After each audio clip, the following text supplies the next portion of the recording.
over a century, I have lived in secret. आज की movie है #अलाइव, जो कि अभी ताज़ा रिलीज हुई कोरियन ज़ॉम्बी मूवी है। मूवी की शुरुआत में हम एक फूल गोभी जैसे लड़के को उसके अपार्टमेंट में देखते हैं, जिसका नाम यूनबू होता है। सुबह होते ही वो अपने पबजी मिशन में बिजी हो जाता है, क्योंकि शायद उसे अभी पबजी में अपने नाम के झंडे लगाने होते हैं। तभी उसे आसपास की सोसाइटी में लोगों के चीखने की आवाज़ें सुनाई देती हैं, जिसके बाद वो अपने अपार्टमेंट की बालकनी से नीचे देखता है, जहां लोग इधर उधर भाग रहे होते हैं और उनमें से कुछ लोग एक दूसरे को काट रहे होते हैं। सुबह सुबह इतना डरावना नज़ारा देखकर यूनबू की सांसें थोड़ी देर के लिए थम जाती हैं। तभी उसके डोर पर कोई नॉक करता है। जब यूनबू डोर ओपन करके देखता है, तभी एक लड़का यूनबू के अपार्टमेंट में घुस आता है, जिसको ज़ॉम्बी ने काट लिया होता है। यूनबू उसे अपार्टमेंट से बाहर जाने के लिए कहता है, लेकिन वो लड़का बाहर नहीं जा रहा होता है, जहां अगले पल वो एक डरावना ज़ॉम्बी बनकर यूनबू पर हमला कर देता है। तभी यूनबू उस ज़ॉम्बी को अपने 200 ग्राम वाले डोनों की ताकत लगाकर अपार्टमेंट से बाहर ढकेल देता है, जहां बाहर एक गोलू मोलू ज़ॉम्बी पहलवान उस न्यू ज़ॉम्बी की अच्छे से रैगिंग कर देता है। यह सब चुपचाप यूनबू अंदर से देख रहा होता है। तभी उसे न्यूज़ देखकर पता चलता है कि लोग ज़ॉम्बी बन रहे हैं और ये जिसको काट लेते हैं वो भी ज़ॉम्बी बन जाते हैं। जिसके बाद यूनबू ज़ॉम्बियों से बचने के लिए डोर के पास अपना फ्रीज लगा देता है, ताकि कोई अंदर ना आ सके। यूनबू अकेला होता है, क्योंकि उसके मॉम डैड और सिस्टर बाहर गए होते हैं। अगले सीन में यूनबू के फ़ोन में गवर्नमेंट की तरफ से एक मैसेज आता है कि जो भी सर्वाइवर्स बचे हैं वो दिए गए नंबर्स पर अपना मैसेज छोड़ें। जिसके बाद यूनबू भी अपनी फ़ोटो के साथ एक मैसेज भेज देता है। अब बाहर ज़ॉम्बीडू लोग अपना आंदोलन कर रहे होते हैं, इसलिए घर में कैद यूनबू कुछ वीडियो देख रहा होता है। तभी एक वीडियो उसको ये वाला दिखाई देता है, जिसमें एक लड़के के फ़ोन में नेटवर्क नहीं आ रहे होते हैं, जहां वो लड़का नेटवर्क के लिए टेढ़े बैंगन की तरह बालकनी से लटक कर स्टंट कर रहा होता है और अगले पल उसके साथ हादसे हो जाते हैं। मूवी में आगे दिखाया जाता है कि कई दिन बीत चुके होते हैं और यूनबू की फूड सप्लाई भी खत्म हो गई होती है। एक रात यूनबू को बिल्डिंग के नीचे गोली चलने की आवाज़ सुनाई देती है। वो जब बालकनी से नीचे देखता है, जहां एक लड़की के पीछे ज़ॉम्बी गैंग हाथ धोकर पड़ा होता है और वो लड़की गन से उन चिरकुट ज़ॉम्बी को शूट कर रही होती है। लेकिन अगले पल गन की गोलियां खत्म हो जाती हैं, जिसके बाद वो ज़ॉम्बी उसे पकड़ लेते हैं। यह देखकर यूनबू उस लड़की को बचाने के लिए जोर से चिल्लाकर उन ज़ॉम्बीज का ध्यान अपनी तरफ खींचने की कोशिश करता है, लेकिन ज़ॉम्बीज के ऊपर यूनबू के इस प्लान का कोई असर नहीं होता है। वो ज़ॉम्बीज यूनबू की तरफ देखकर शायद यही बोल रहे होते हैं, रुक जा बेटा, अभी तेरा भी नंबर आएगा।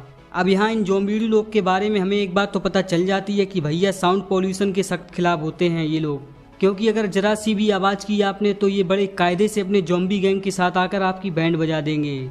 फिर फर्क नहीं पड़ता कि तुम कहीं भी छुपे हो। मूवी के अगले सीन में यूनबू अपनी फैमिली को याद करके दुखी हो जाता है, क्योंकि उसे उनकी फिक्र हो रही होती है।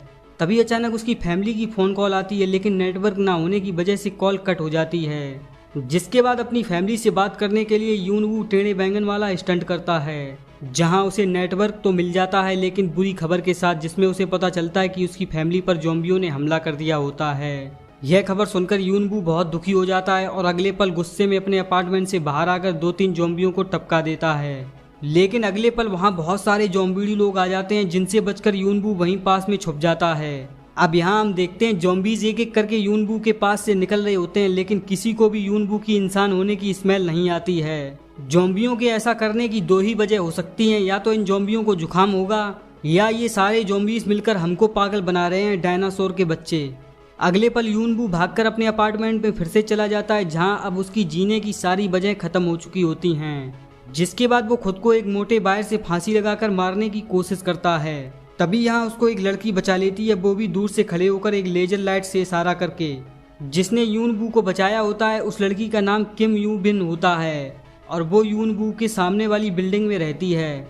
अगले पल दोनों के बीच हाय हेलो वाला सीन होता है। मूवी में आगे हम देखते हैं जहां यूनबू का भूख से बुरा हाल होता है, जिसके बाद किम उस तक फूड सप्लाई पहुंचाने के लिए एक रस्सी फेंकती है, लेकिन रस्सी यूनबू की बालकनी तक ना पहुंचकर नीचे गिर जाती है। यह देखकर यूनबू अपने ड्रोन से एक रस्सी किम की तरफ भेजता है, जिसके बाद किम उस रस्सी के जरिए यूनबू को फूड सप्लाई भेजती है। अगले पल यूनबू जब किम को फूड के लिए थैंक्स बोल रहा होता है, तभी उसकी नज़र एक ज़ॉम्बी पर जाती है, जो उस रस्सी को पकड़कर किम के अपार्टमेंट की तरफ जा रहा होता है। मूवी में आगे हम देखते हैं इस ज़ॉम्बी को रोकने के लिए यूनबू अपने ड्रोन का इस्तेमाल करता है जहां अगले पल वो जॉम्बी यूनबू के ड्रोन का काम तमाम कर देता है और अपनी स्वैगी वाली आंखों से यूनबू के सामने स्टाइल मारने लगता है। जहां अगले पल किम उस जॉम्बी को ऊपर चढ़ने के लिए इस धांसू आइडिया के लिए इनाम मौत दे देती है, जिसके बाद उस जॉम्बी का हमेशा के लिए लाइफ टाइम प्रमोशन हो जाता है। देखो यार, अब मुझे नहीं पता आपको मेरा ये जोक कैसा लगा, लेकिन फॉर्मेलिटी के लिए हंसना तो पड़ेगा।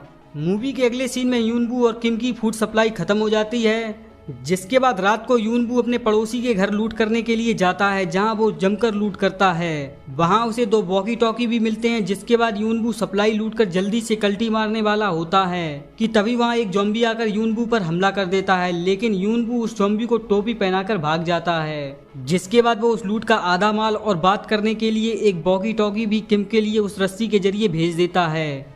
जहां अगले सीन में दोनों ज़ॉम्बियों की चिंता छोड़कर वॉकी टॉकी से एक दूसरे के साथ बात करते हैं। दोनों लोग बातें कर रहे होते हैं, तभी उन्हें ऐसा लगता है जैसे पानी की बारिश शुरू हो गई हो, लेकिन ऐसा बिल्कुल भी नहीं होता है। वो शायद किसी केमिकल की बारिश होती है, जिसकी वजह से सभी ज़ॉम्बी सड़कों से भागकर बिल्डिंग के अंदर घुस रहे होते हैं। यह देखकर किम अपनी बिल्डिंग से भागकर यूनबू के साथ किसी दूसरी जगह जाने का प्लान बनाती है, जहाँ किम उन मोतियाबिंद वाले ज़ॉम्बीज का इलाज करते हुए आगे बढ़ रही होती है। तभी वहाँ यूनबू भी उसकी मदद करने के लिए आ जाता है, जिसके बाद दोनों लोग भागकर एक पास वाली बिल्डिंग में चले जाते हैं, जहाँ कुछ ज़ॉम्बीज इन लोगों पर फिर से हमला कर देते हैं। अब मुझे एक बात समझ नहीं आ रही होती है कि एक तो ये ज़ॉम्बीडू लोग मोतियाबिंद के शिकार होते हैं और दूसरा इनको जुकाम भी दबा के होता है, फिर ये ज़ॉम्बीज इंसानों को कैसे देख लेते हैं। अब तुम्हारा तो पता नहीं, लेकिन मैं इन ज़ॉम्बियों के लिए यही बोलूँगा कि ये सारे मिलकर हमको पागल बना रहे हैं, डायनासोर के बच्चे। मूवी में आगे एक और आदमी की एंट्री होती है, जो इन दोनों को ज़ॉम्बियों से बचाकर अपने अपार्टमेंट में छुपा लेता है। मतलब तुम्हें क्या लगा कि ये जैकी चैन जैसे दिखने वाले चाचा कोई जेंटलमैन होते हैं? अजी घंटा, इस चाचा चौधरी पर तो किम को शुरुआत से शक होता है, क्योंकि ऐसे टाइम पर जब ज़ॉम्बीज किसी के पीछे पड़े हों तब कोई भी किसी को अपने अपार्टमेंट में नहीं घुसने देता है। फिर चाचा चौधरी को इन दोनों से इतनी हमदर्दी क्यों होती है? चलो इसका पता भी आगे मूवी में चल जाएगा। मूवी में आगे हम देखते हैं जहाँ चाचा जी दोनों लोगों की सेवा अच्छे खाने से करते हैं, लेकिन शैतान चाचा इसी सेवा के दौरान उन दोनों को बेहोशी की मेवा भी खिला देता है, जिसके बाद सबसे पहले यूनबू बेहोश हो जाता है और फिर धीरे धीरे किम भी बेहोश होने लगती है। तभी वो आदमी किम यून को ले जाकर एक रूम में बंद कर देता है, जिसमें उसने अपनी ज़ॉम्बी बीवी को एक लंबी बेल्ट से बांध कर रखा होता है।